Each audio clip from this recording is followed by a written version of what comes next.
Evening, everybody, and welcome to what I've decided on a Wednesday night is going to be a retro stream, and this is the first one of them. And we're going to be playing tonight a brilliant game, Blade Runner, the 1997 Westwood Studios kind of adaptation of the film, but not quite. We'll see why in a bit. This was a game that came out way after the movie, about 15 years, I guess, after the film. I think it was 82 when the movie came out. And it was a proponent of sort of voxel technology and really was a staggeringly innovative game for the time. Now, I tonight am playing on the GOG downloaded version running in, I think it's ScumVM on Win 10. I have somewhere got the original CD copy of it knocking around somewhere in the many hallowed halls of game storage that I have, and I don't think I've actually played this in at least 20 years, but I did play it on release and completed it around 4 or 5 times, I think, which means I didn't get to see all the endings, because I think, if memory serves, there's around 13 different endings to this game. Some of the stuff is randomised at the start. It's really clever, some of the stuff they do to it, so even though you are ostensibly playing through the same story every time you do it, you get different results. I am going to go ahead and start us up, and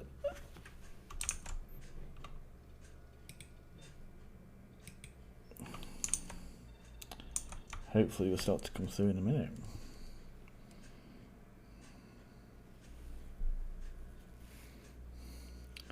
So we get this very cool intro.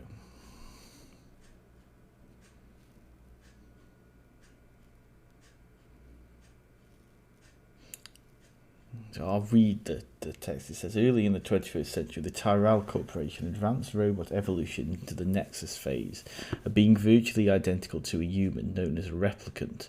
The Nexus 6 replicants were superior in strength and agility and at least equal in intelligence to the genetic engineers who created them.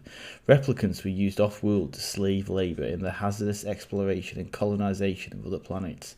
After a bloody mutiny by a Nexus 6 combat team in an off-world colony, replicants were declared illegal on Earth under penalty of death.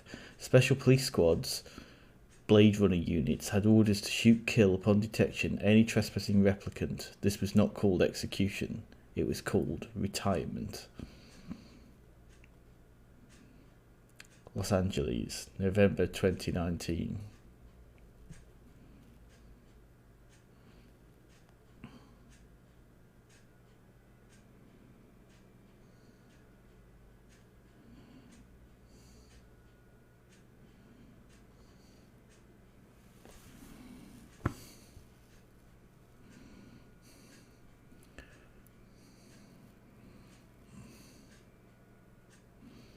Get the brilliant Vangelis music. The intro is very much like the original film, albeit with a few of the logos taken out.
All good villains quote poetry or Shakespeare.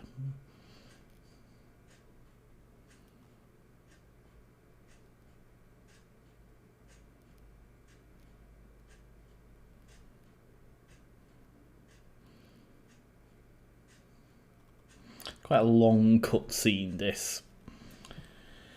Or would have been streamed off the disc, off the CD when this originally came out. I seem to recall my CD drive making noises and the green giant light flashing.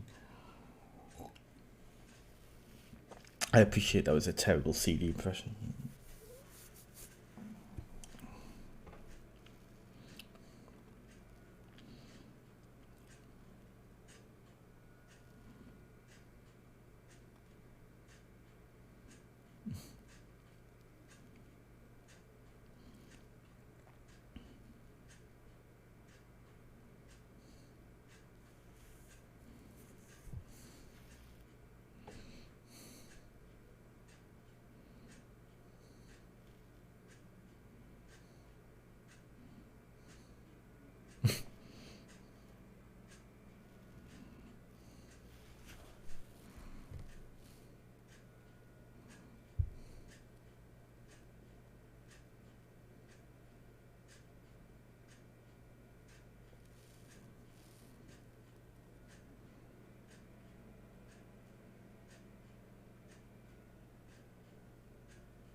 We never see him doing French cooking in this game, just as a spoiler.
So, this is our first bit of gameplay in Blade Runner. The story for this takes place as a kind of side story almost to the events of the original film. Obviously, many years before the recent Blade Runner 20, whatever it was, 49 was it? I can't remember what it was called now.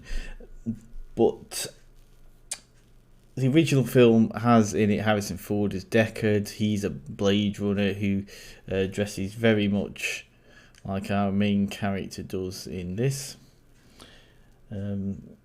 We are that first crime scene here. We obviously saw at the start of the game that the owner of this sort of kind of sleazy Runseter has been killed. For those of you who don't know the backstory to Blade Runner, this is set in what at the time was the future is now actually the past, 2019. Earth is devastated by, I think, some kind of environmental catastrophe or something like that, essentially. And this is Los Angeles, a pit, really. Humanity's moved, mostly the posh people have moved off to the off-world colonies, where the replicants are basically helping them build and stuff like that, but some of them escaped to Earth. And we're going to start our investigation. So it's a sort of point-and-click adventure game. You'll see the mouse pointer kind of turns green when there's things I can interact with. Talk to these people.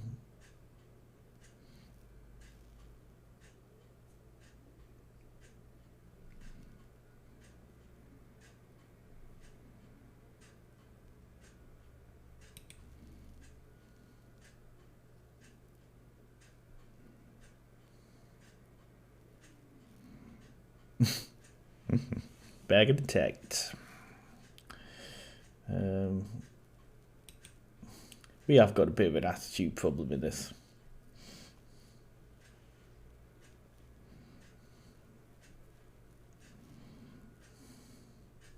There's a great sort of film noir style attitude to this film. To this game, sorry.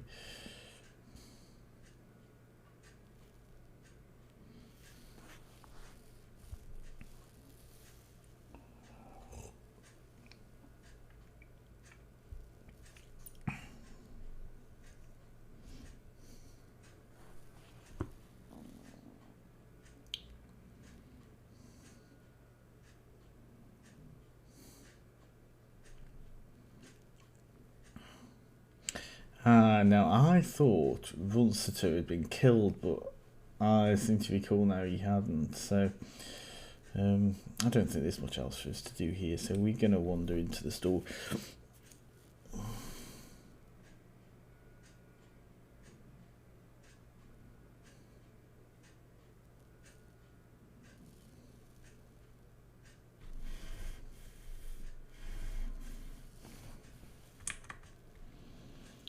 I'm not sure if we can have a look at the settings here.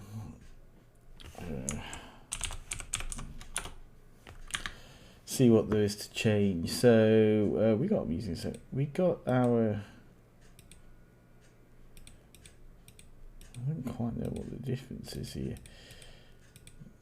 Now I think we can choose what our conversation style is.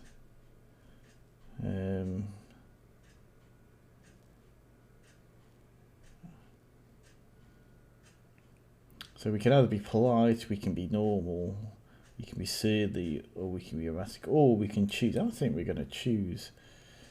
I don't know what the designer cut is. Let me put that on, see what happens there.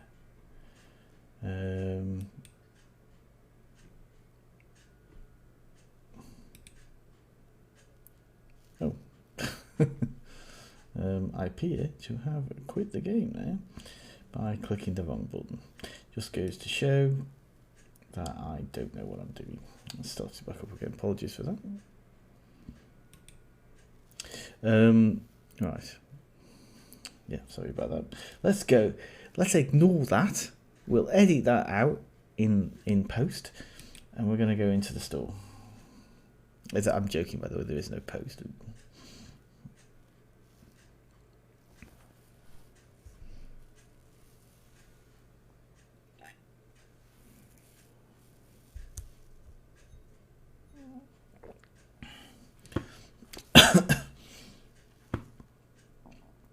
So we've got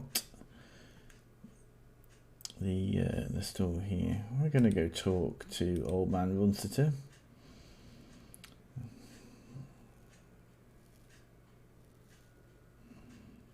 Don't rush about it, McCoy.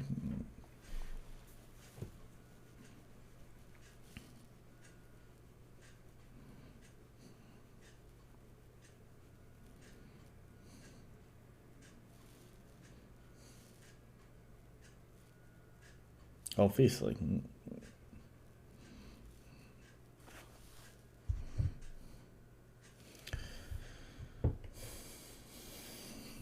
I'm slightly disappointed he didn't get shot, because he's well, to be frank, he's a bit of an arse, isn't he?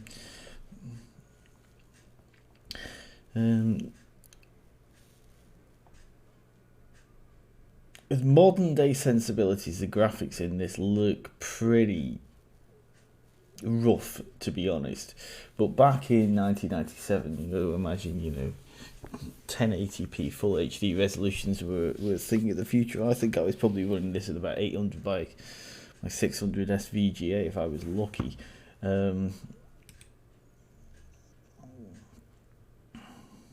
So we've got our sort of crying computer thing.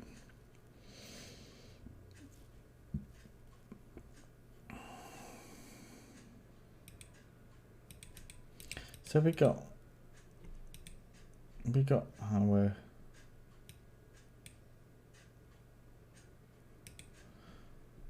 We've got our clues in there in our little database thing. I think there's something over here.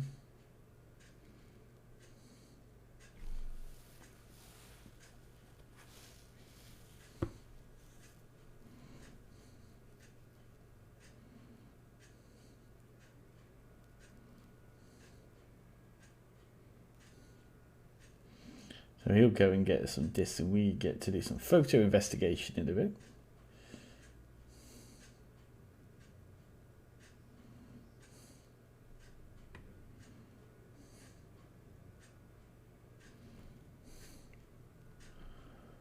There is a bit in this game of typical adventure game, sort of scouring the scene to try and see if the mouse pointer changes.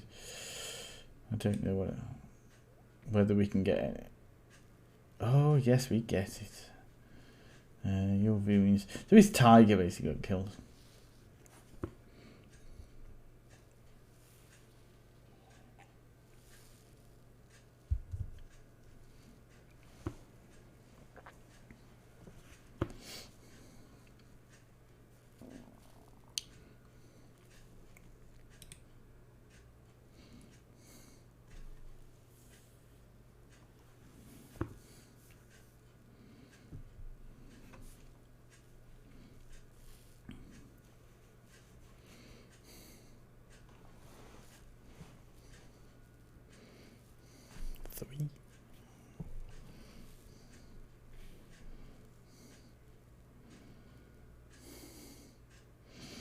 So, animals in the world of Blade Runner are pretty rare, which is why sort of Runseter is having this kind of weird sort of pet shop menagerie thing.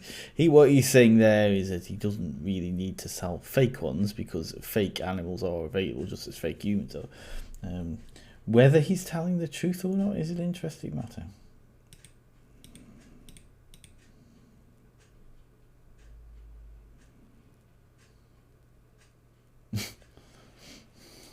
Yes, we just walk all the way around because there's no way we could get through that gap.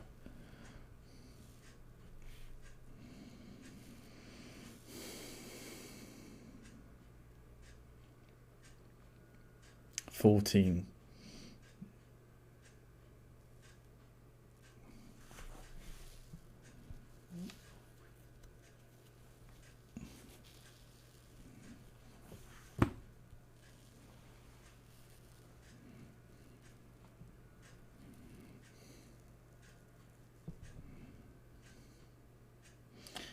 I mean, bear in mind as well that he was basically trying to sleep with her at the start of it all, some kind of sexual act anyway. So the fact that he knows she's meant to be 14 is, well,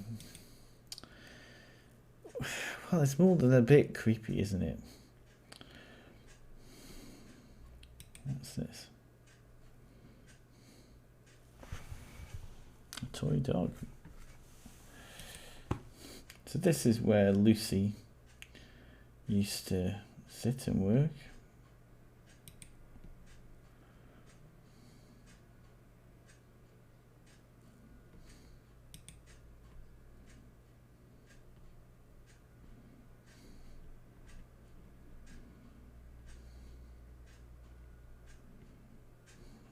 Is there anything else for me to collect from this bit? Doesn't look like it. So we'll go back. Yeah, the graphics use a sort of voxel technology, which is not used in many games. Things like Outlast, I think, we're proponents of it. But you didn't see it very much, and I mean, it does look, as I say, quite dated now. I mean, I'm running this on a 27-inch 1440p screen, so everything looks giant, big and blocky. Now let's have a look at that. So we've got reference letter.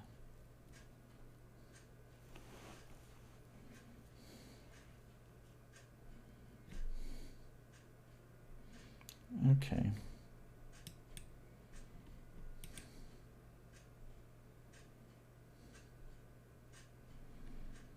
So I think we're mostly done in there. So we're gonna go back outside.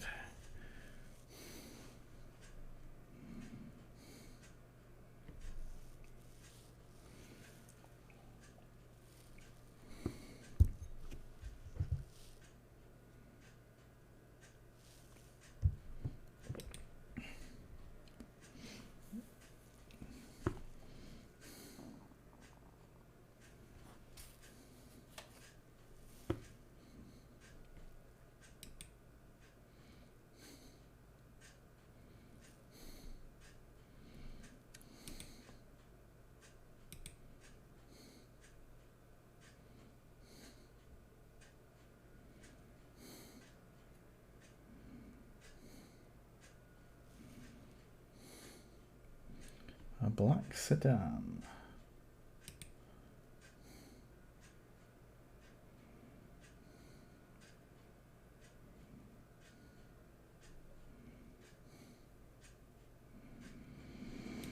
Okay, so I think we've done as much as we can for this bit. So we're going to go into our car. Oh, I don't actually. Is that the bin? Does the bin tell us anything? Did I click the bin before? I can't remember.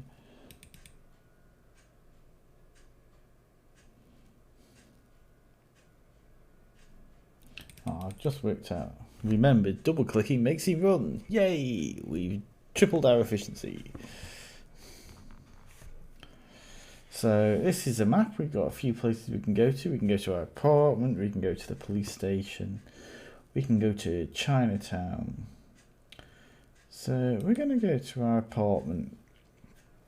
And we can investigate the disc we were given and do some photo analysis. Woo! It sounds boring, but actually it's quite cool.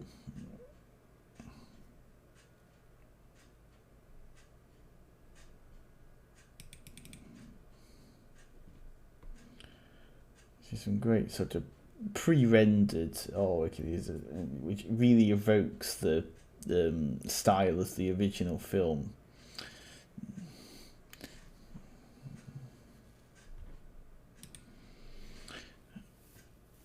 The clever use of sort of light and shadow that Ridley Scott used in the original film.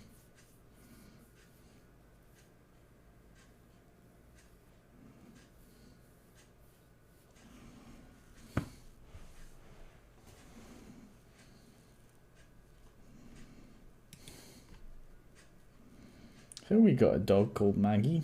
Is it a real dog? McCoy certainly thinks it is.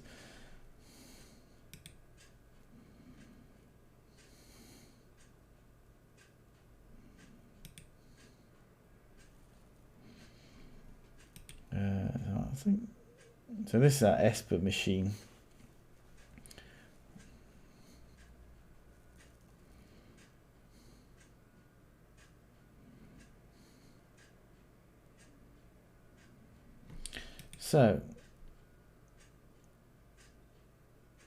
So we got our photograph here, and a bit like Harrison Ford does in the film, we can sort of pick and highlight certain bits of this and zoom in on it.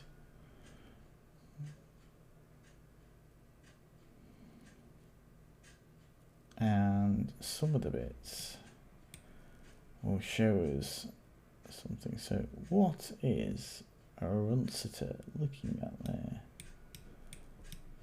Okay, so I think we have to go back.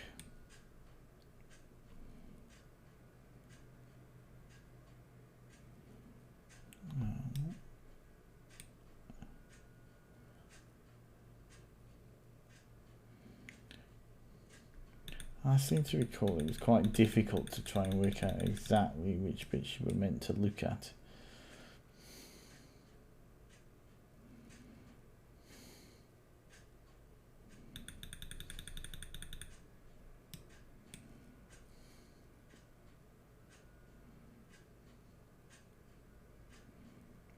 We got something there.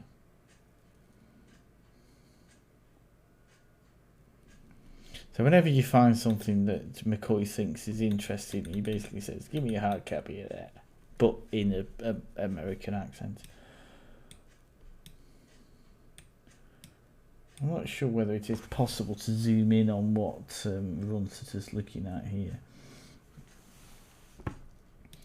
Which is annoying, really, because you kind of feel that he should be able to. No.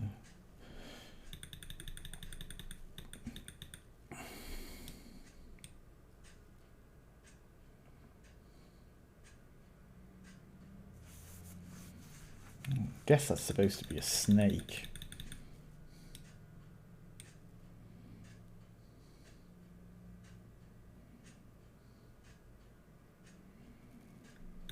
And that is a block of wood.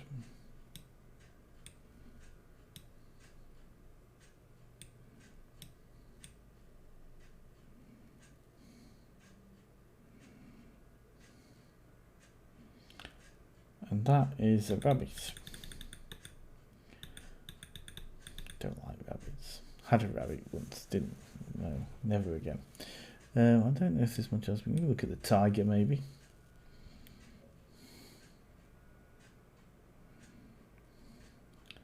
It's not really doing anything. I don't know whether that is the one that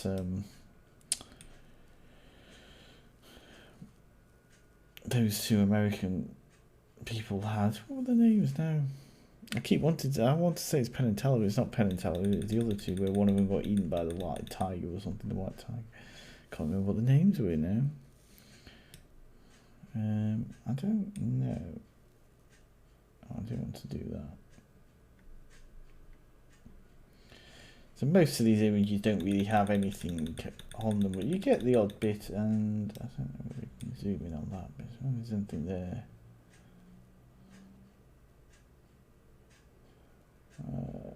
No, it's just a monkey.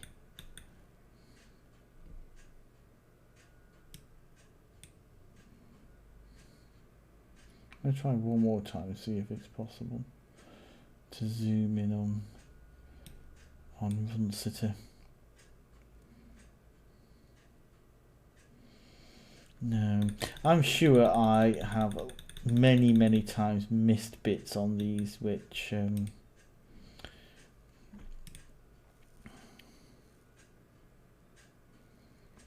okay, so this is a different view of the same thing, so I think we can actually zoom in on this bit. He said relatively confidently. No, maybe we can't. Okay, so we got ourselves a couple of bad guys here. You need to have the bad guys in the shadow. Also, these are the people we saw right at the start.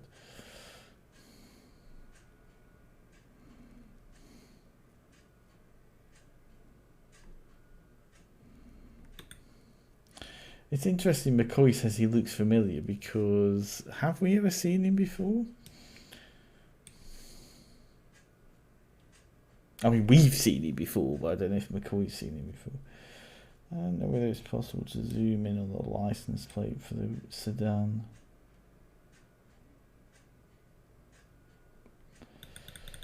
No, I don't think it is.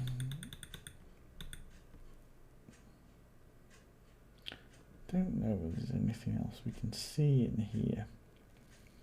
Probably not.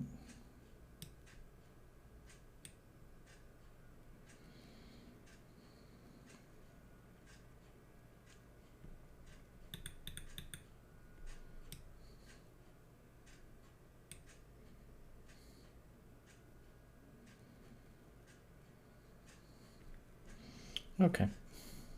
Got ourselves a couple of clues anyway.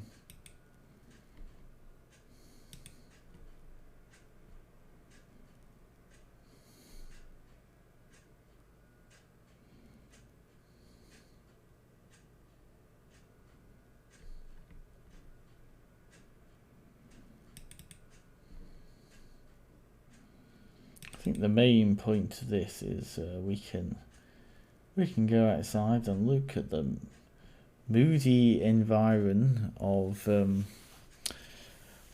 Los Angeles circa 2019 and listen to the music.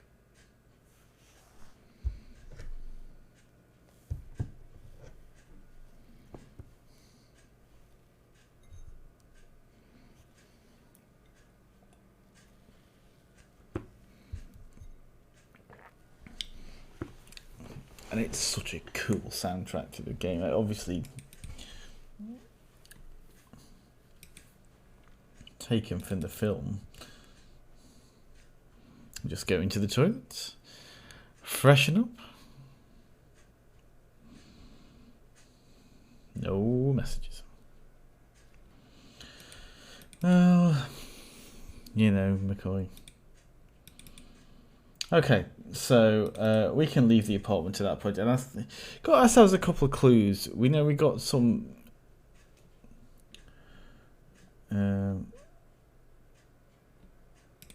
We'll go to the roof and we'll get in the car.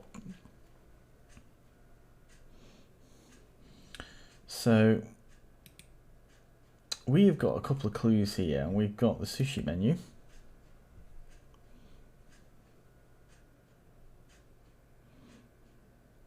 So Harry Lee's is a sushi bar.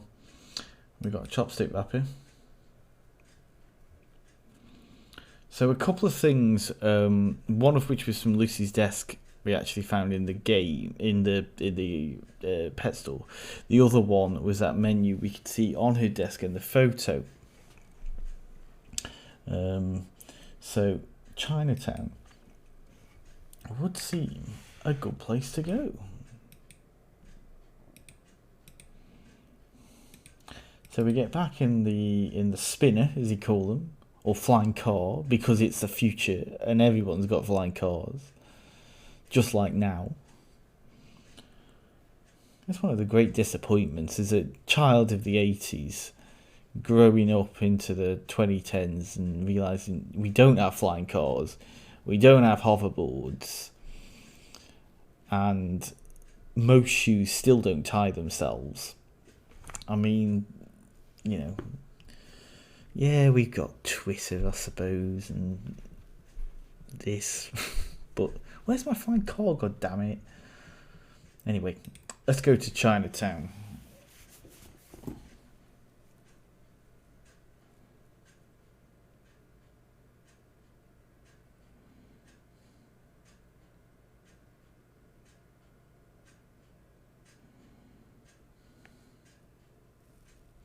Here we are.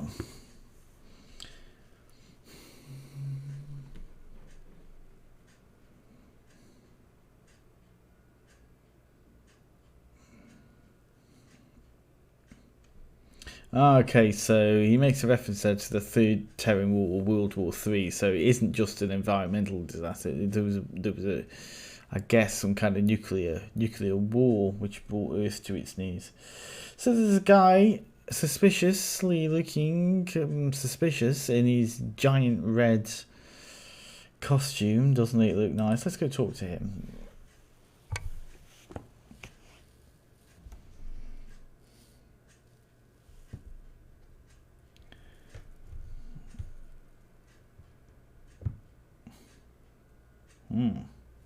So giant chef is going out the back.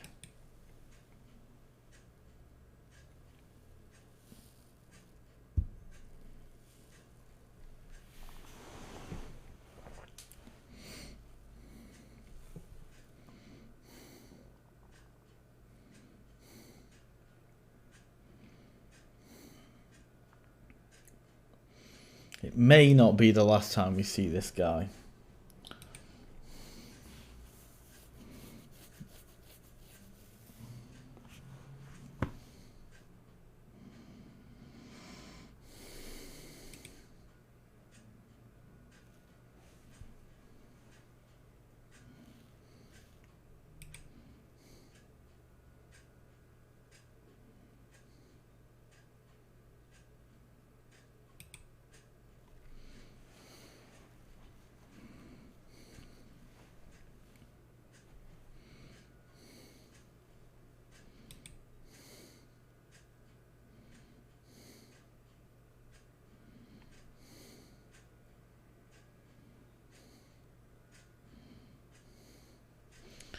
been a long time since I've had proper good sushi from a proper good sushi place.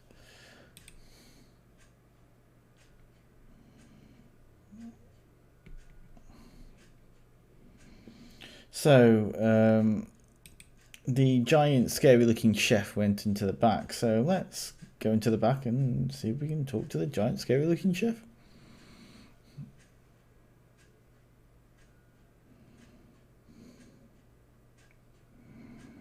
There he is, looking giant and, as was mentioned, scary looking.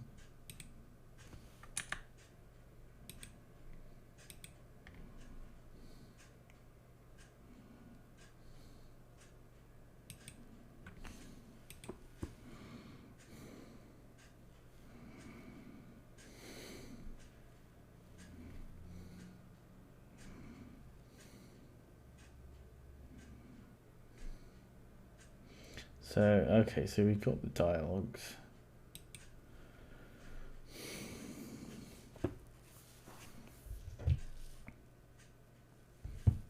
Wait, that doesn't sound suspicious, does it? I don't know whether there's anything in here we can do.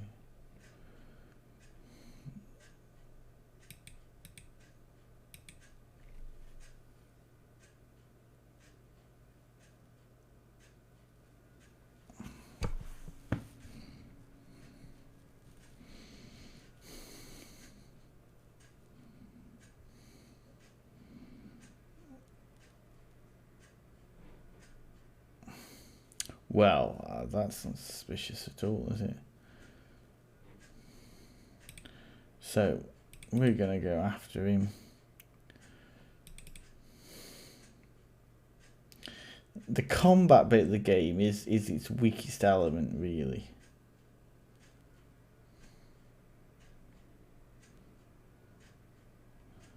I don't think we want to shoot him, do we?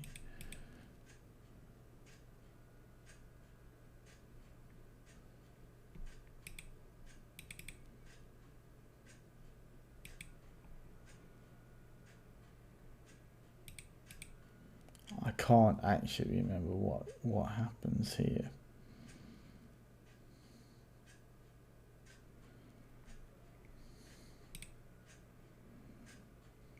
Again, you can see the Ridley Scott inspired sort of lighting.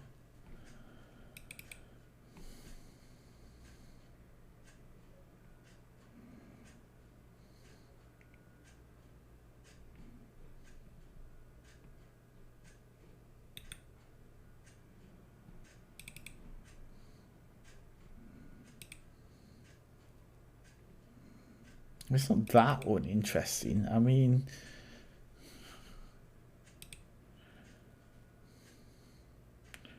we got ourselves a license plate there.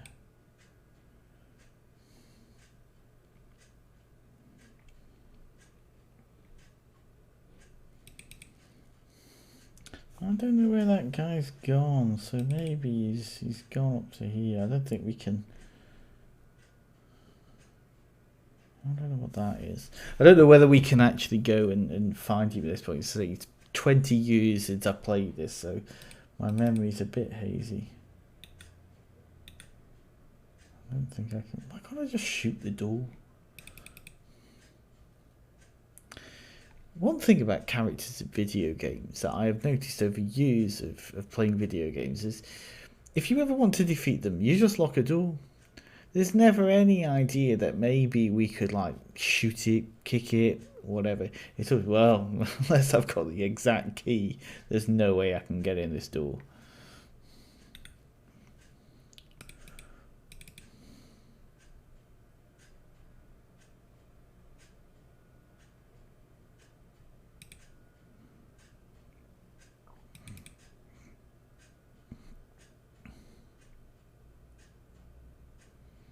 Okay.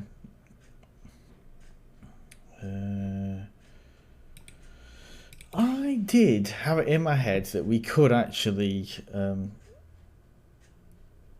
shoot the bad guy at this point, but maybe we can't. We could certainly shoot that guy who was standing here, but we probably didn't want to be doing that. Oh, can I go this way?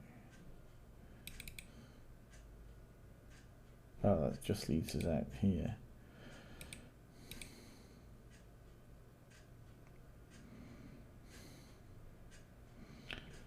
Okay, I don't know if there's anything else we can do at this point in that. So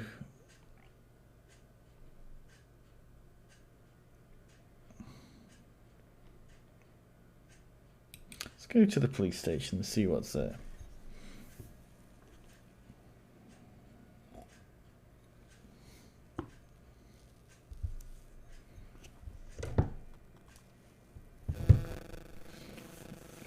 The police station, very iconic building, and looks here exactly the same as it did in the film. We don't have the original captain. I'm not entirely certain, but I think that is because the actor had died by the time this game came out. Because, as I say, it was 15 years or so after the original film.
Zip.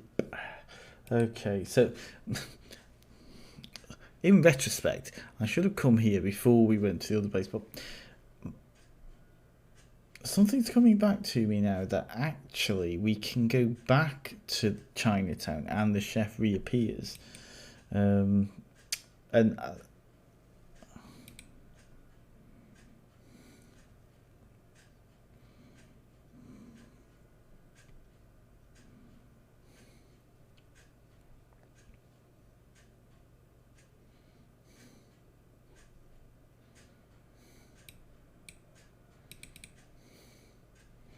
okay, so this is the Esper room, so we can actually have a look again at the photographs.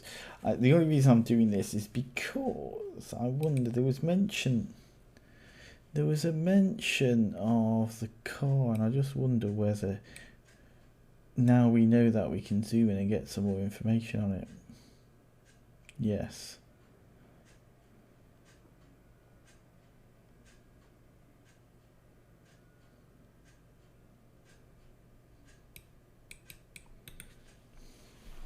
You always know you're going to get something when the angle of the camera changes. It's quite clever how they've actually integrated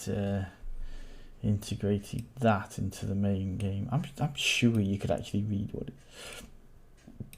what's on the screen, but obviously, once more, I don't know what I'm doing.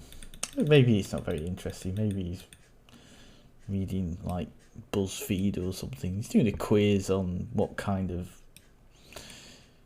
potato he is or something.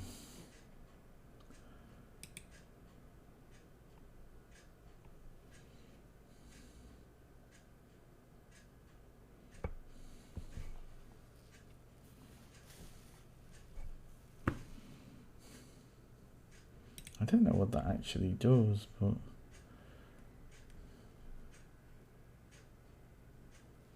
so we've actually downloaded some stuff which is not from us. This is from Crystal, who we saw at the start of the game, sort of flirting with McCoy, and she got cool hair and cool glasses. It is just generally cool. I think we get some stuff here.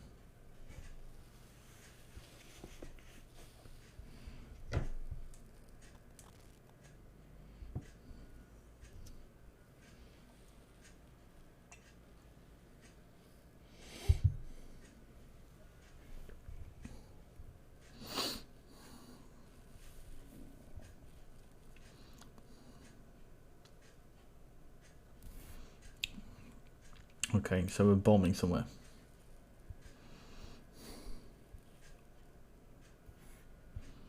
Oh.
Crystal Steel is a name that I can't help feeling, if I had been born Crystal Steel, my whole life would have been different. So, you know, whilst I like my name, Crystal Steel is such a, I mean, it's such a name, isn't it? There's no way you could be called Crystal Steel and not go into some kind of job where you're shooting people at some point.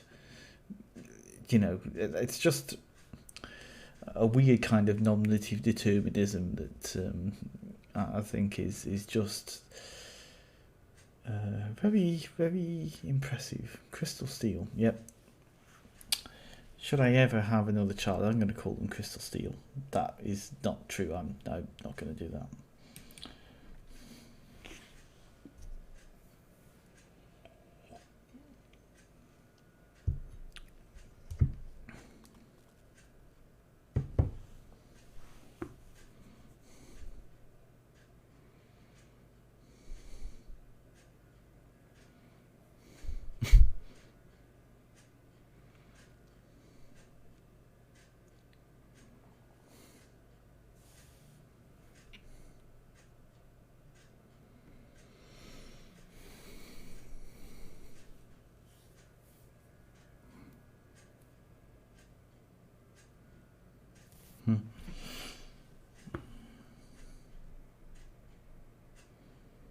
I don't think there's much else we can get from this. No. Okay.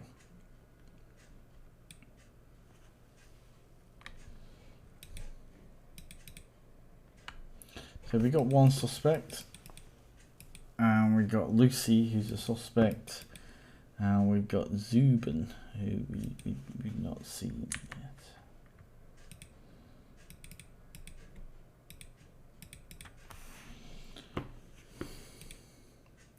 You're gonna have a wander out. I don't know what else. I think there's a shooting range.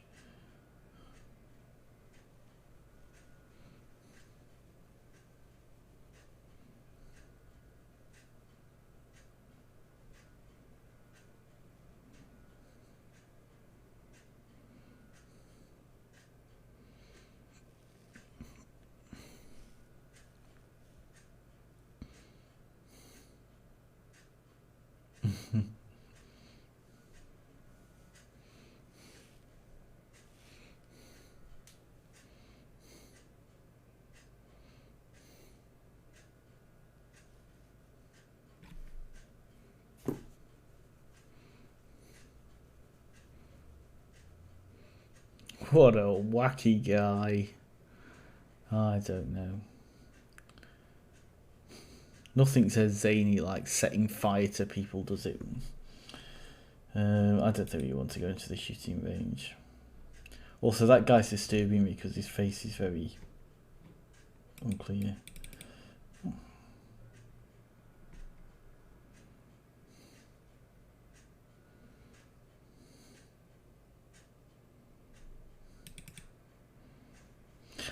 As far as memory serves, the shooting range is a kind of mini game.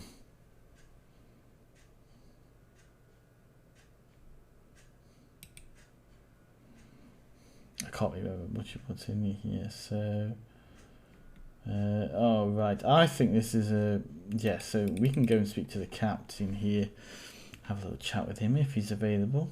We'll make the very long trek across the hull due to the force perspective. It is quite a long distance, as you can see from the amount of preamble I can put into this whilst we're waiting for McCoy to make it across the screen. And here he is.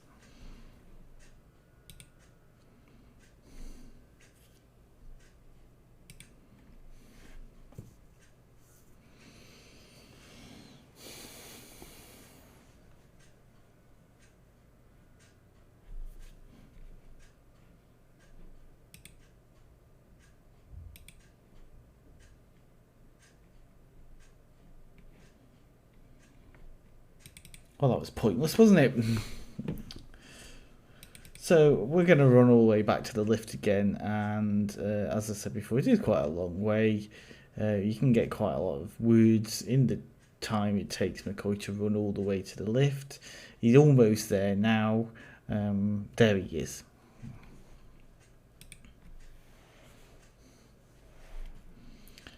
Okay, so there's a... Oh, I don't remember this.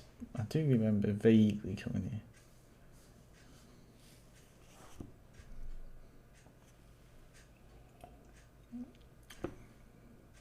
So I think he's the guy who we heard in the Gregorian interviews that we downloaded from the mainframe by Crystal. Yes, I was right.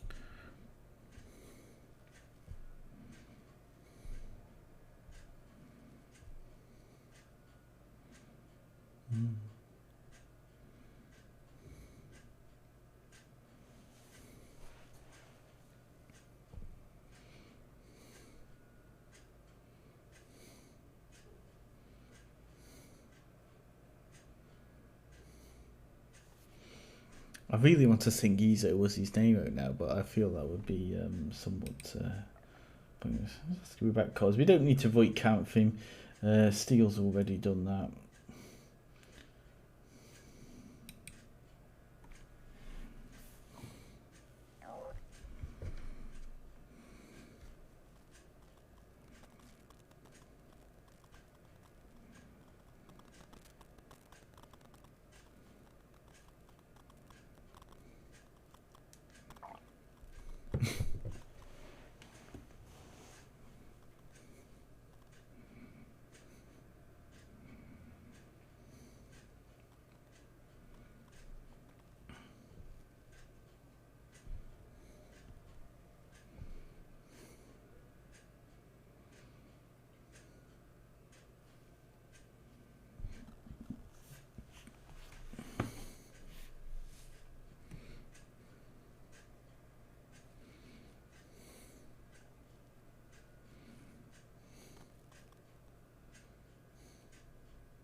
Okay.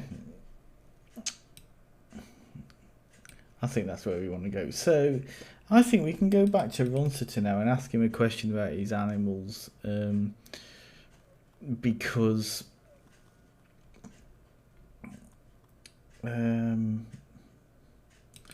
obviously they weren't all real. And he kind of suggested that they were, that he had no fake ones. Which basically makes him a liar with his pants on fire. Now we've come back here and now there is the police officer's gone, the crowd's gone. They seem to have fixed the door. There's nothing else over here really. This game comes from the era of pre-rendered backgrounds and stuff like that, and you can see sort of echoes of games like Final Fantasy VII and Final Fantasy VIII in this, and you know, at the time this was a great way of doing scenes, because pre-rendering could achieve something that in-engine real-time 3D graphics just couldn't, because of the standards of the hardware. Obviously you lose out a little bit because there is no easy way of being able to manipulate the scene in a true 3D way. But the forced camera angles of things did add a little bit to the atmosphere of some of these games, and this one I think is one that sort of benefits from that, because I mean, just look at the basement scene in the police station. There is no way any normal person who is either both sane and not some kind of masochist would ever have used that camera angle to run around in. But yet it does offer a kind of, it gives you a different style of the scene. It's very, you know, something that's missed in a lot of modern games. Let's go inside. So Runsters is not here now. I don't know whether there's anything else we can do actually. I thought he remained here, but as I say, it has been many a year since I actually played this.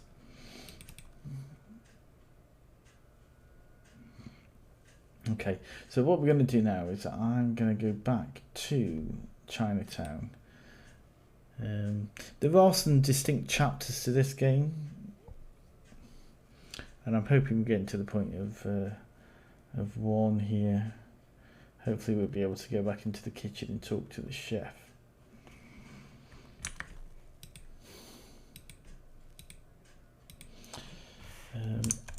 I'm just going to take a 5-second break to go and get another drink, and I shall be right back.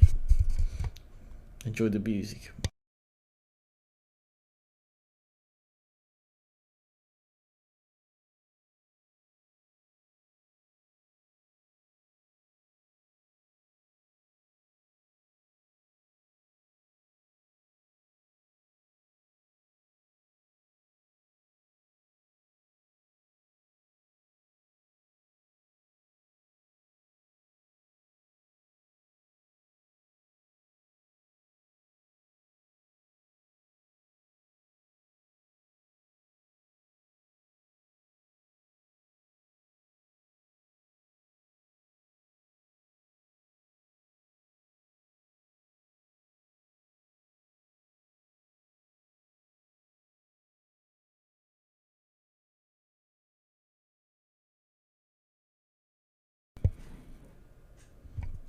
Oh, welcome back.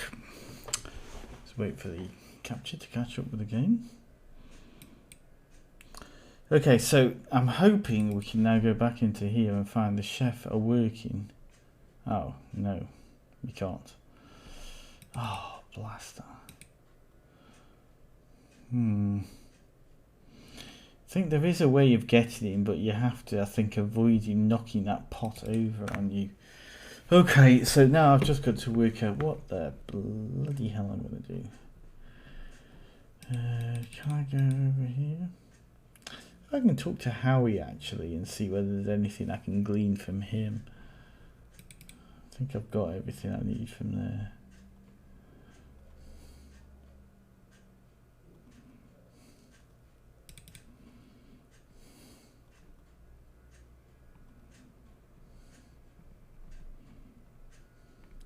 Okay, so either of those. There's nothing for me to shoot there. Let's go back up here then.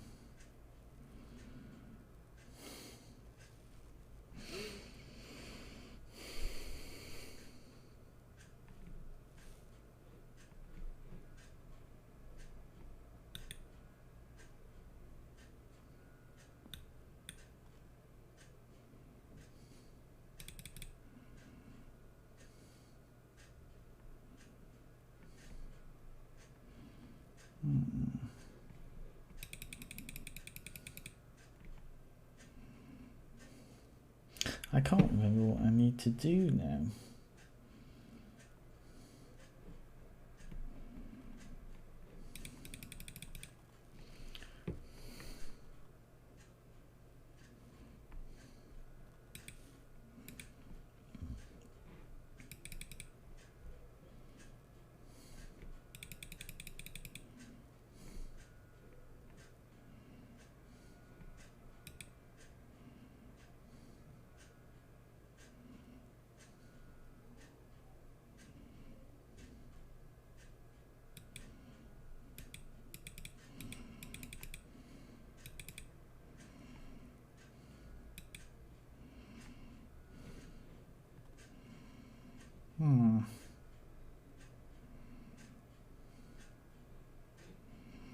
Okay.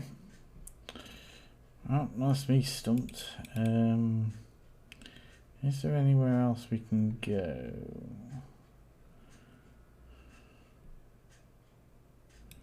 Let's go back to my apartment and see if there's anything there.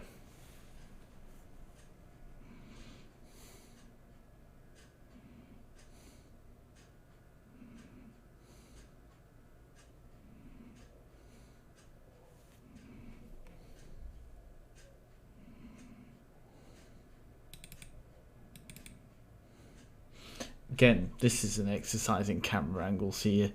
No way would anyone ever actually play the game like this. Oh, here we go.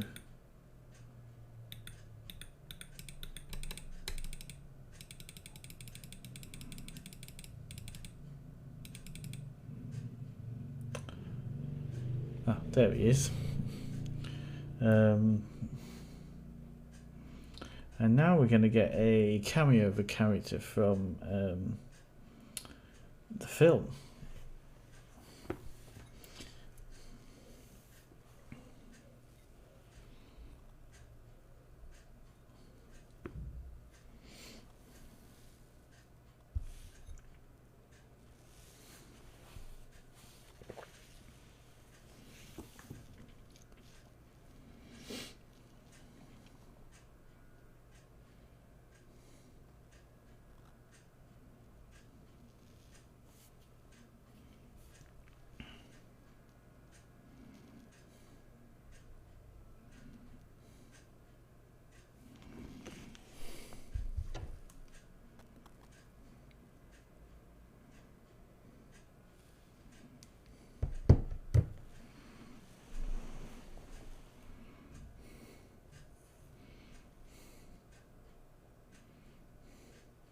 Dun, dun, dun.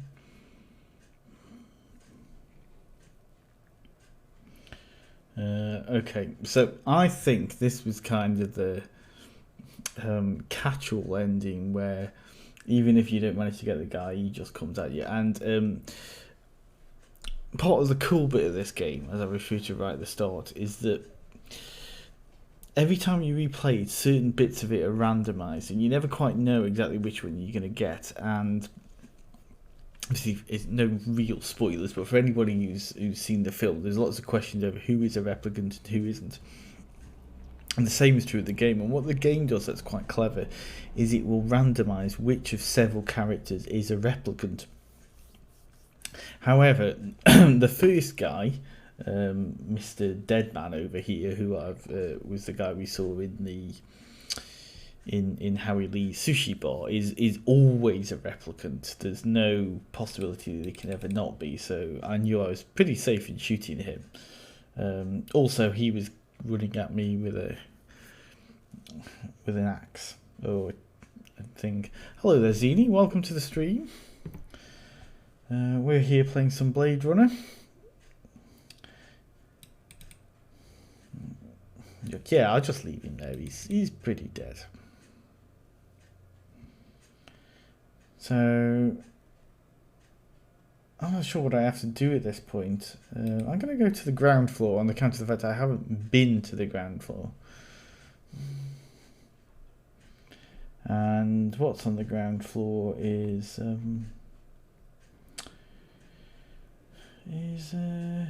bugger all, really.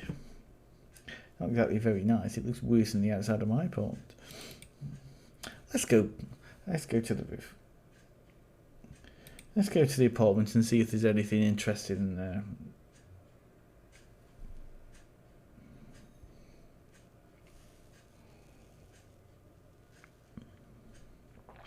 The dog's barking.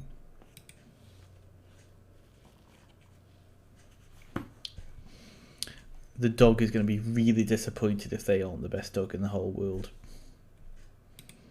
Let's give the dog some food. No matter when you go, the dog's always hungry. So the character we saw on the rooftop a few moments ago was Gaff, who was played in the original movie by by Edward James Olmos.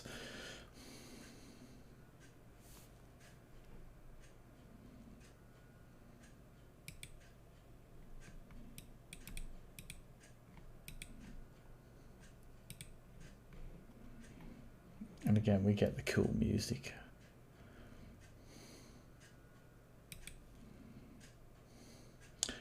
Come join us on the off-world colonies.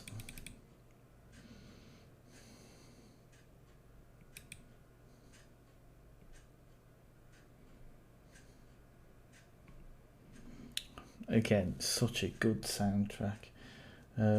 If you're ever in the mood for relaxing electronica music, you can do worse than listen to the original Blade Runner soundtrack.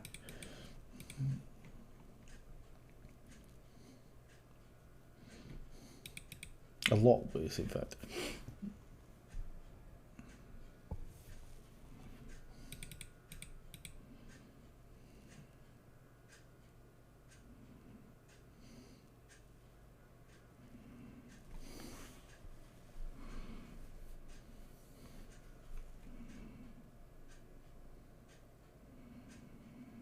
I'm going to go back to the police station now to say we've killed someone. Somebody incidentally appears to have cleaned up the corpse in between us shooting him, going in the apartment, coming back out again. Don't know who that was. Well, they seem to have done a good job.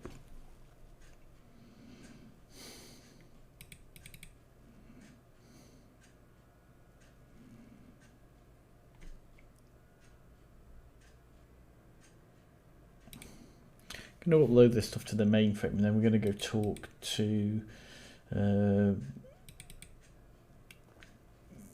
whatever the name of the main guy is.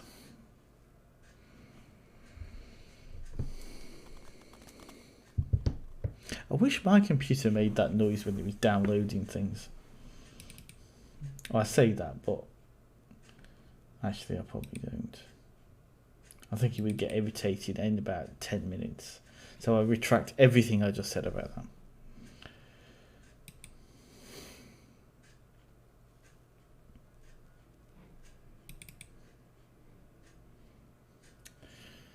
Let's go to the wrong floor.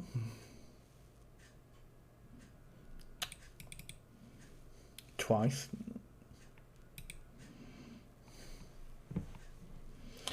And now let's do our run across the thing again. You can look at the use of light and shadow here. It's very, very cool. I think it does actually take him longer to run from the top to the bottom than it does from the bottom to the top. But in order to check for sure, I'd have to time it.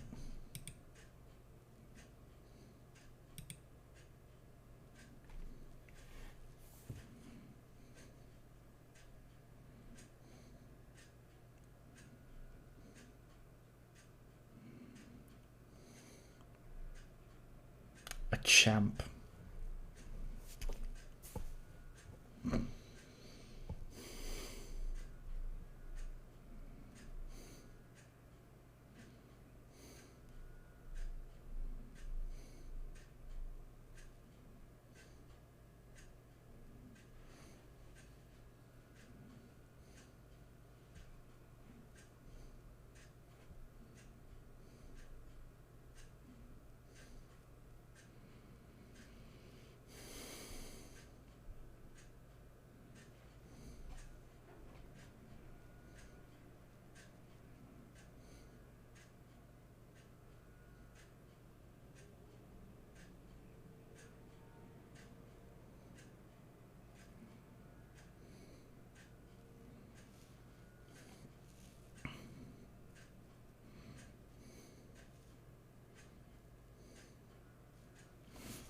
Yeah, maybe I could interest him perhaps in a authentic Captain Kirk sitting in chair Funko Pop. His for only 200 Chinyan.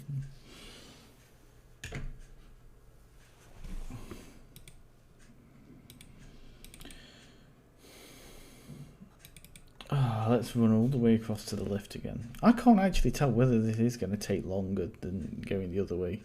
It's pretty boring though, I have to say. And could do with some kind of music in the background. Like Chariots of Fire or something like that. Oh, he's finished. Sorry. Let's go back to the roof and let's get in the car. And I assume we have to go back to our apartment now. Because we've been told to take the day off, or the rest of the day off. Which, given that it appears to be night time, isn't much of a benefit really. But you know, is what it is. This run isn't as long as the other one. You'd think, given all the space available, he would park closer to the door, really, wouldn't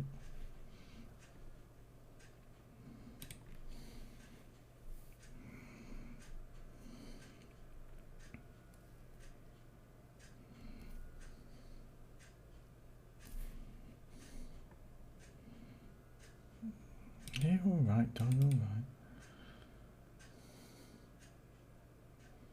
I don't know if we got any messages.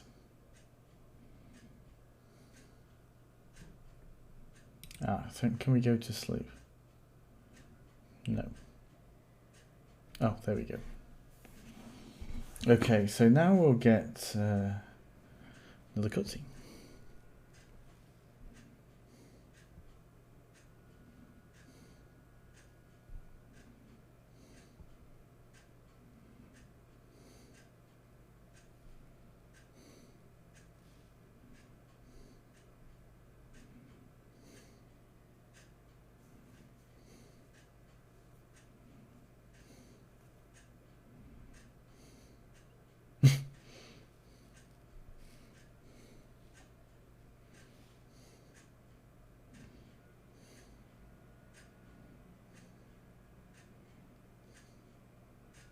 Totally.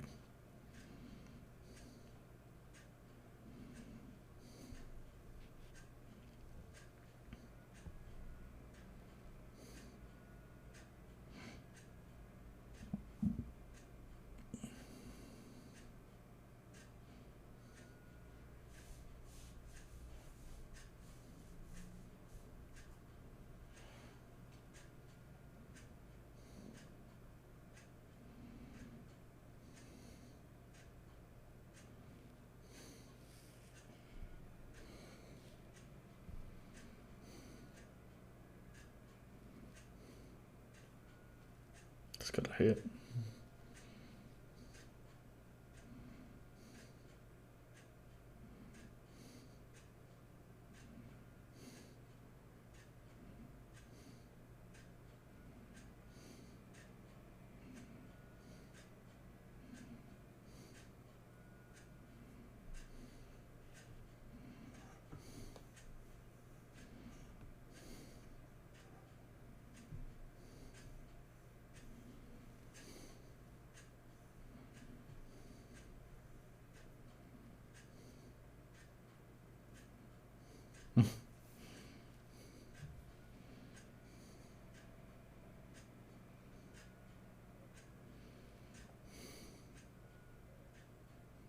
Oh, phone thingy.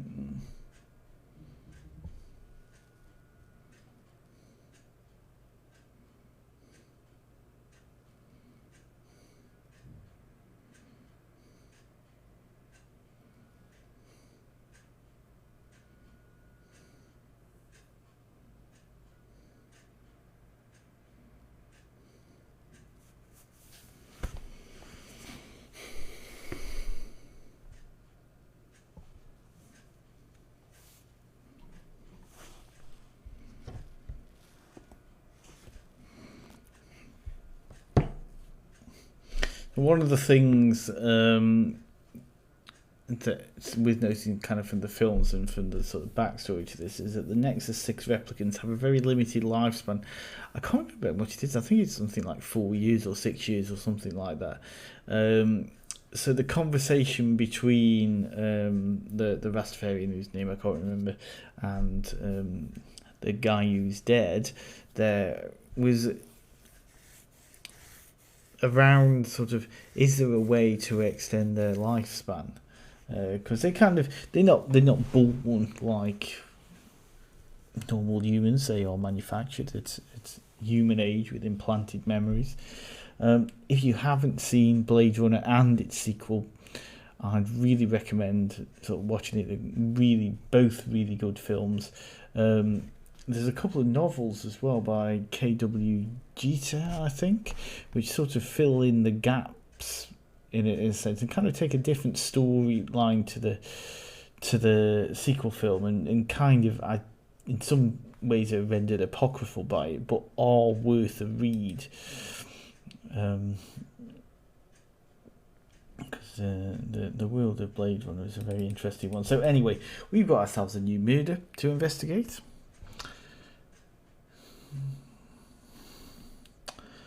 So back to the roof, back to the car.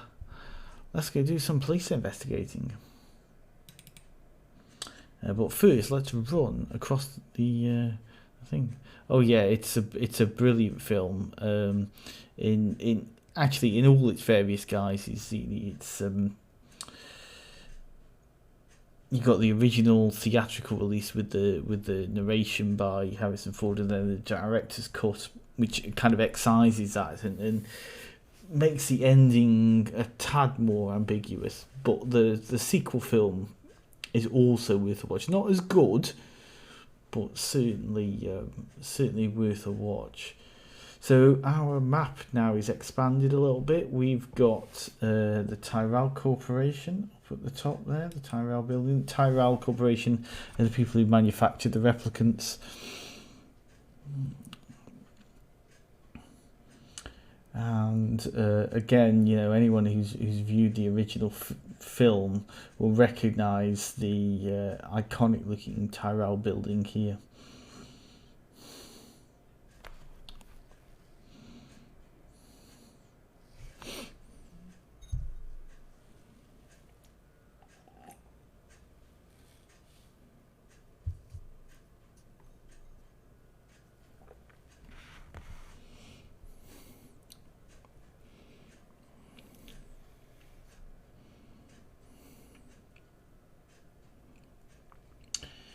So I'm playing this on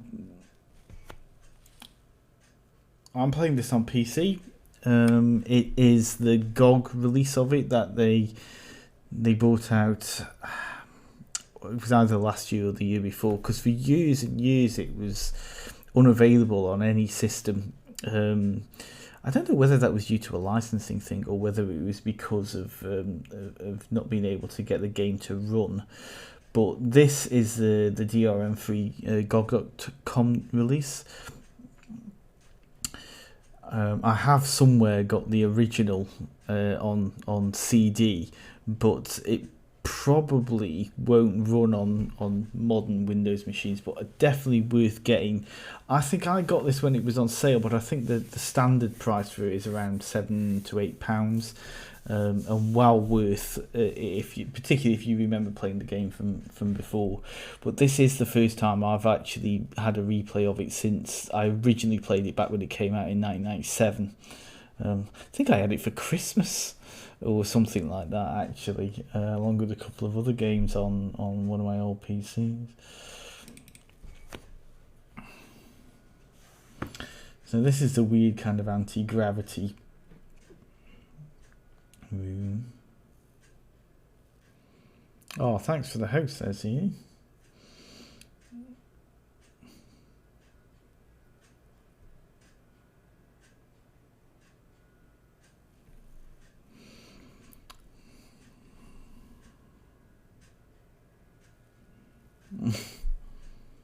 Oh, is that true, Brenda? And thank you for joining the stream. But yeah, okay, right.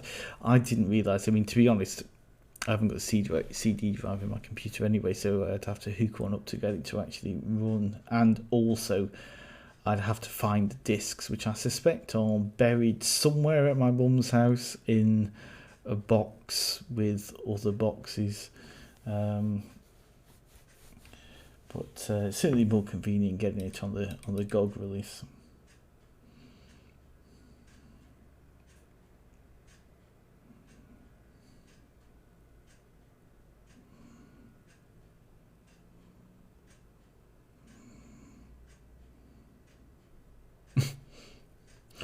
I'm assuming this is him over here. I mean, from my perspective on this monitor, it looks like a big jumbled mass of pixels.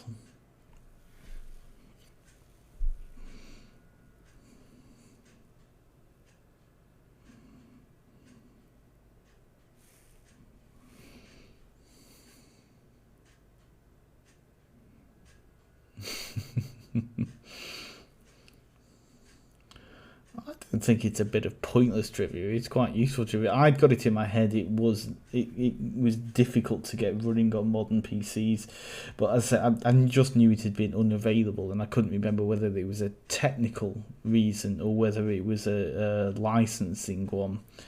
I remember being quite excited when they released it because I remember loving this game when it originally came out. In many ways, actually, it's superior to the film, but it kind of sits as, I think it works as a great companion piece to the original movie. It kind of, you can't really view them in isolation. You know, if you're going to play the game, you have to watch the film. You know, I think, because there's a lot of stuff that I'm not entirely sure that the game properly explains to you. And another number of the other references like gaff and so on and so forth are definitely worth picking up on.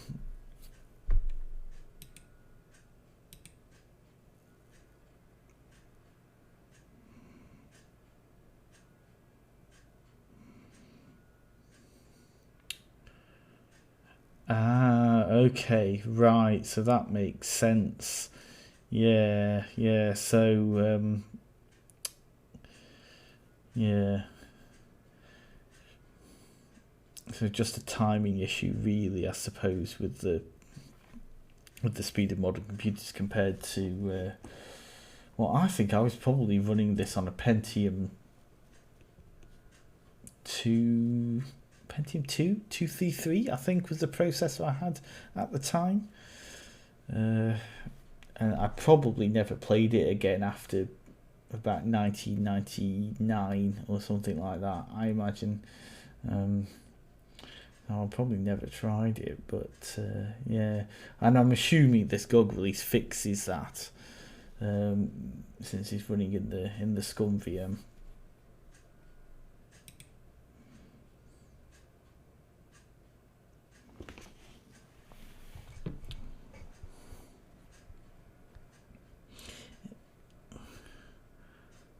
Oh wow, a 133 MMX. I used to be very jealous of MMX because my first PC was a Cyrix P150 Plus. It was fine, but I couldn't run Quake very well. Yeah. I remember MMX, and I remember the TV ads for it as well, and not really understanding what it meant. But, you know, it's got an X in it. It sounds cool. You got to have it. I think actually MMX still exists in modern processors. I think with the one version, I think the last one they did was, I think MMX 3. I'm guessing it was a Pentium 4 thing. Oh, you see, I never had a 486. Pre my P150 Plus, I had an Amiga, and prior to that I had an Amiga 1200, and prior to that I had Commodore 64, and that was what I had. I had an NES as well, and then I got into PCs around about 1996, had a P150 Plus, went to a 233 Pentium 2. Then I think next one was a P4 something or other.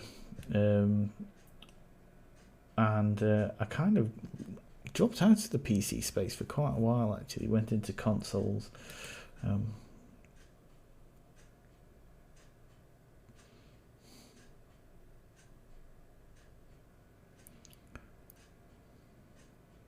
Amiga 2000.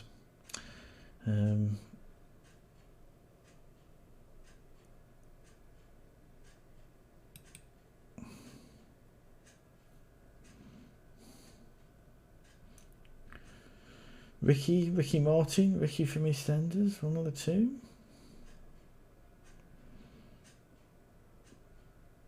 I'm assuming that's just going to make the comment on the dog again, is it? Yeah.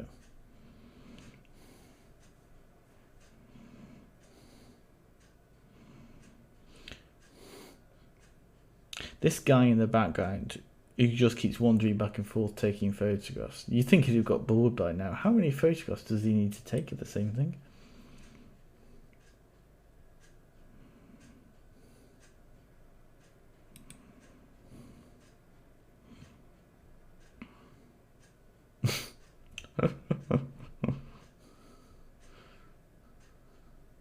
Yeah, I think that would be a good idea. A doggy bag to puke in.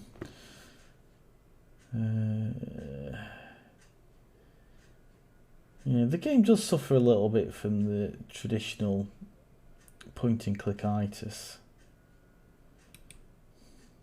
What's that?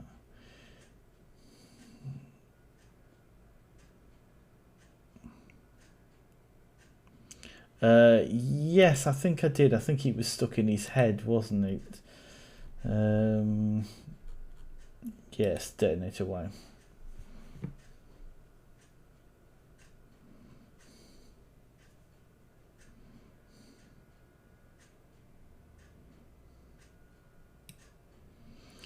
Yeah, exactly right. I've said a couple of times that what's great about this is the way it randomizes the story a bit.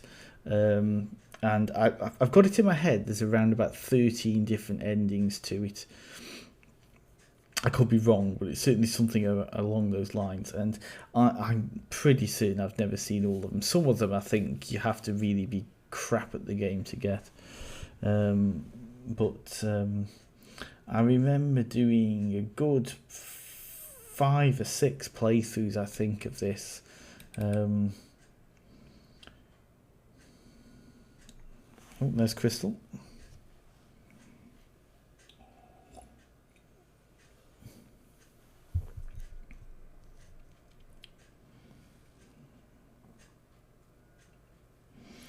Yeah, that's right. There's a number of... I think several of the characters can be either reps or humans. I think there's 1 or 2 fixed points in it, like the first guy in the restaurant is always one, and I believe I can't remember what the guy is, but essentially the main replicant bad guy who you see right at the start of the game, I think he's always one as well.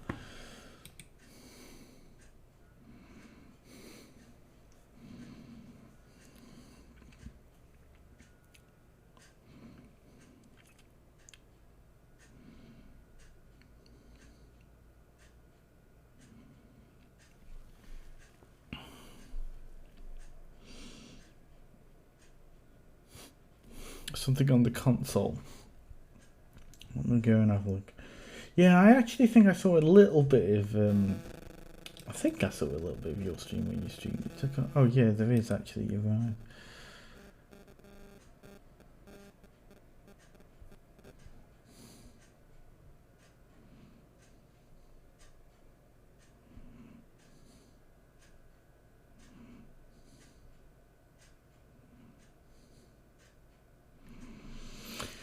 It's amazing, really, that even though it's the best part, it's probably over 2 decades since I actually played this. I remember some of the voice samples like it was yesterday.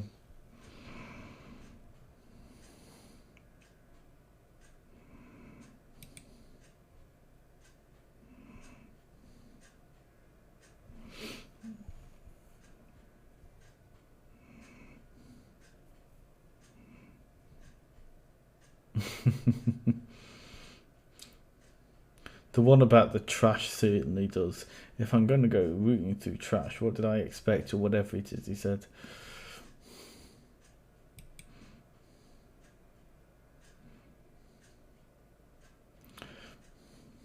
It's a slightly different topic, but on the conversation of repeated voice samples, when my daughter was a baby, I had in the bedroom, we used to keep her milk bottles in a mini fridge, and it was a Doctor Who mini fridge that someone had bought me for Christmas in the shape of the TARDIS, and it was supposed to, every time you opened it, give a random voice sample, but for some reason it got stuck, and every time you opened it, it had David Tennant going, "Remote control, but who's controlling it?" And that voice sample, because I heard it that many times over the months and months of waking up in the middle of the night to feed her, is burned into my brain. So yeah, sadly I don't think I've got the fridge anymore. I think I accidentally threw it out the window and drove over it with the car.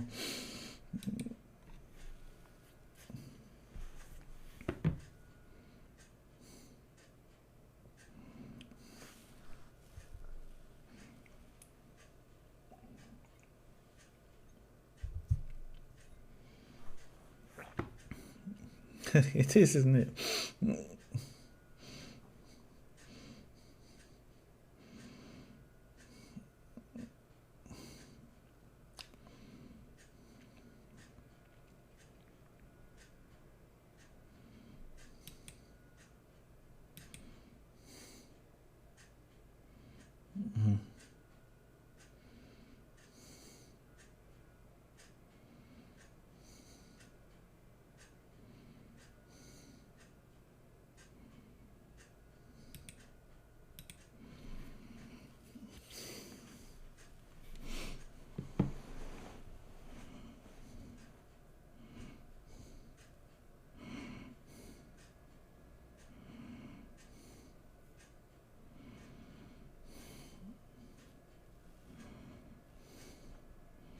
Think, yeah, so that's all we can talk to you about with that guy. I don't think we can go up the lift yet.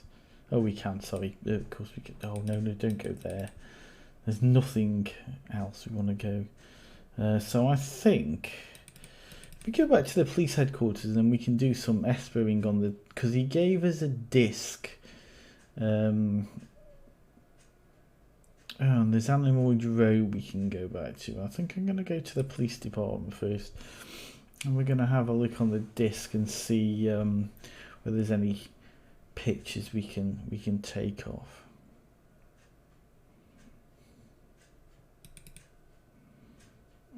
Yeah, exactly. Enhance. I think, in fairness, that's my favourite bit of the game. Okay, we can't talk to that guy. And there's no bell to ring him.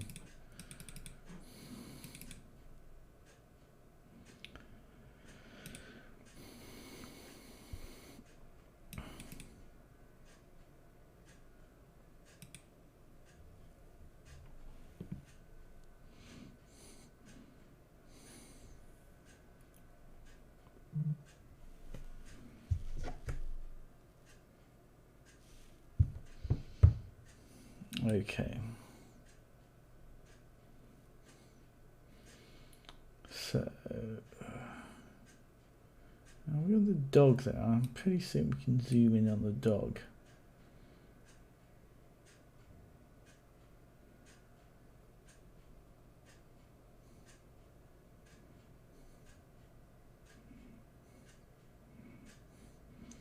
Yeah, I remember bits of it. I definitely remember the dog having something on his collar. I can't quite remember all of it.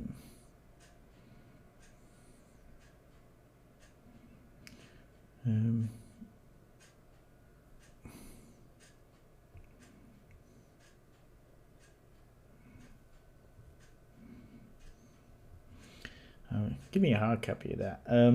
We won't question the ability of the technology to rotate a photo.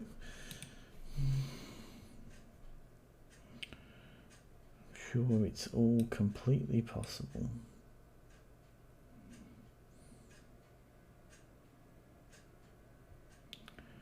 Can't remember if there's anything. Yeah, it's tech. It's just pure tech. I wonder if there's anything reflected in these glasses, but I don't think there is. Can't remember what else there is to do in this one. Did the gun do anything?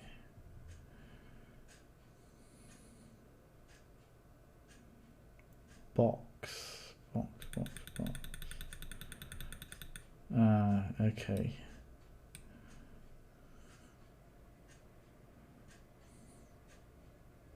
Right. So what's that?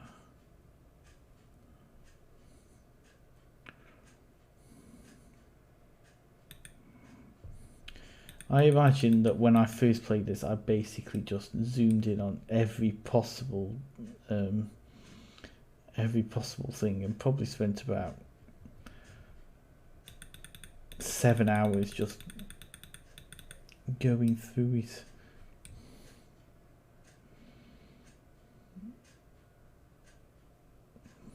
I suspect there's probably not much more here.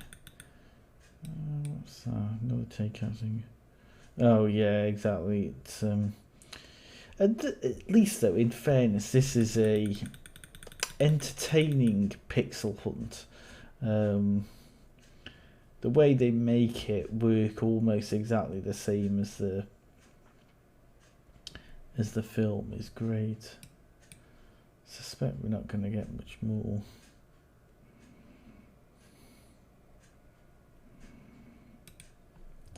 I don't know if there's I mean, I'm generally not much of a fan of point-and-click adventure games. This one, though, I think was slightly different because it's not really... It doesn't have the same kind of puzzle trial and error that something like a Monkey Island or whatever has. It is a bit more about trying to investigate crimes, the moon bus hijacking.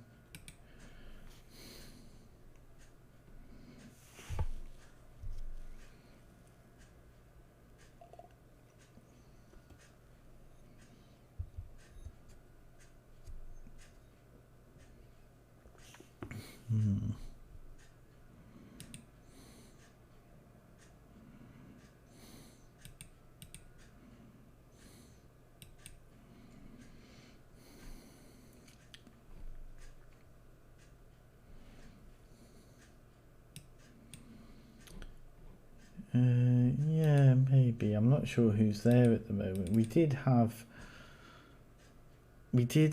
what's his face, Grigori there before. Is there anyone else? Yeah, so he's still there. I don't know if he'll tell us anything new this time. No, I think all we can do is Voight-Kampff. Oh, let's do that.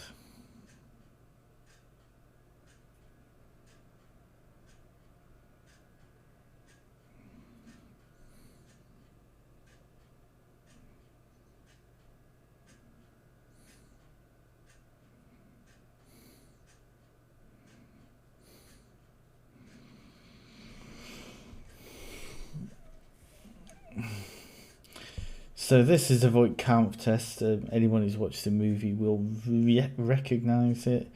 Basically, we are asking this dude a bunch of questions to try and work out if they are a human or a replicant.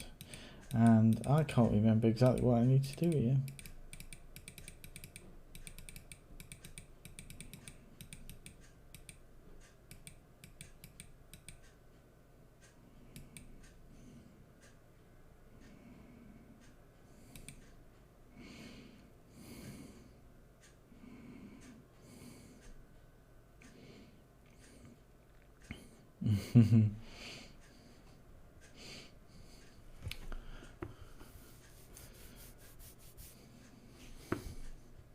I can barely remember what I've got to do here. But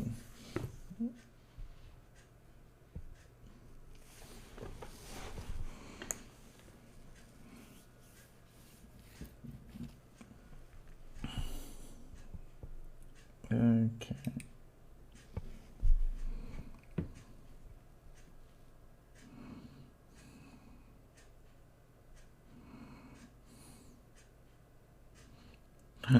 What a burn that was.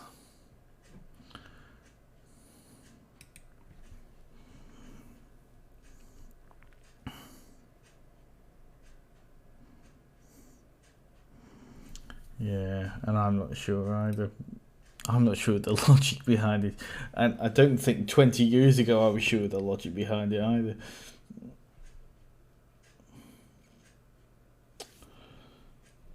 Okay.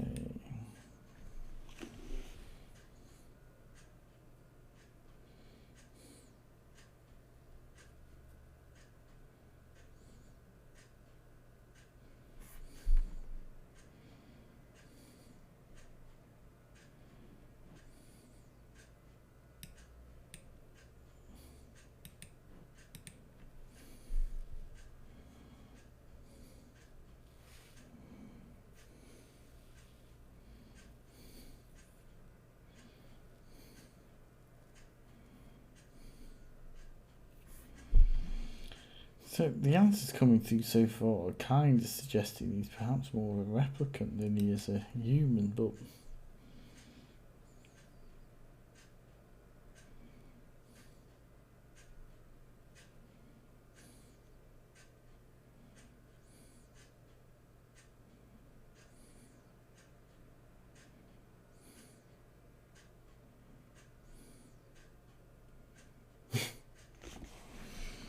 not often anyway.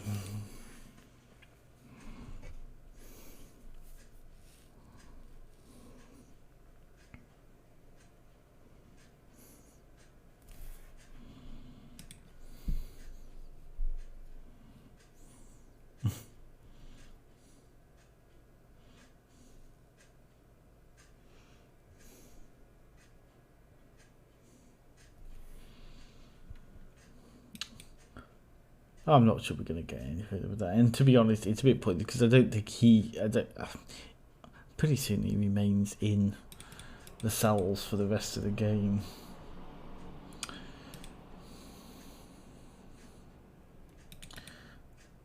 I think we're going to just head off to Animoid Row.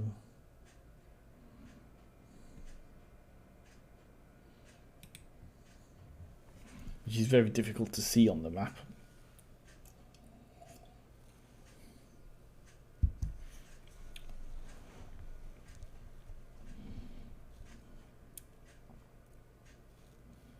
Good music though.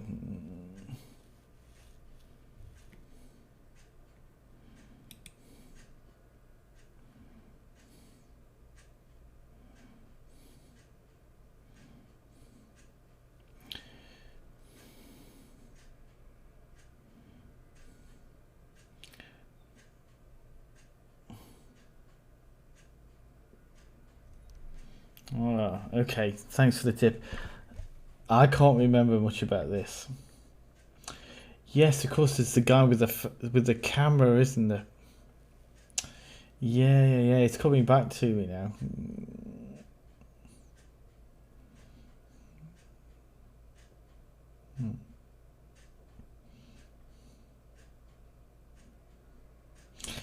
I mean, it was a bit of a stupid question to ask. Where who sells the insects?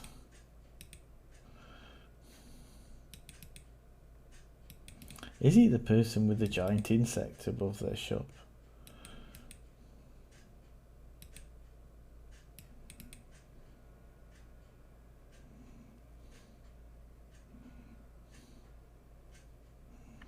I hate scorpions.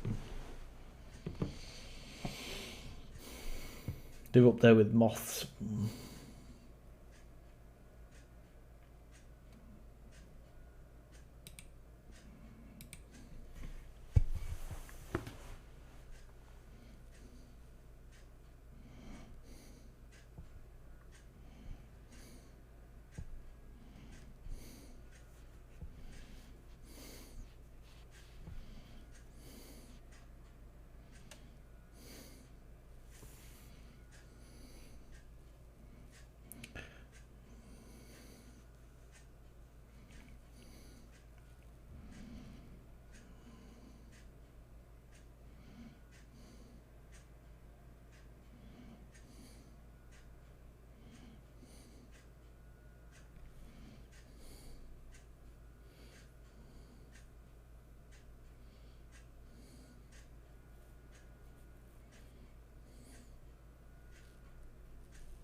Chasing the dragon.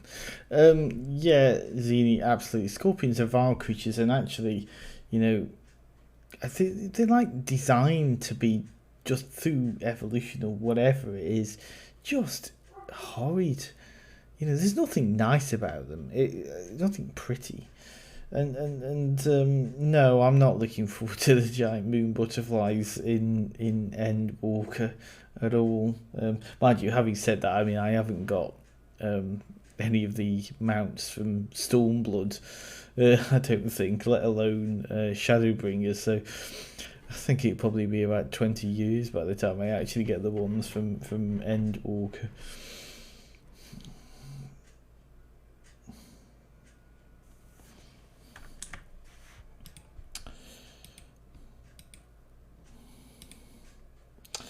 Anyway, I think I am going to call it a night at that point. I think thank you all for joining in and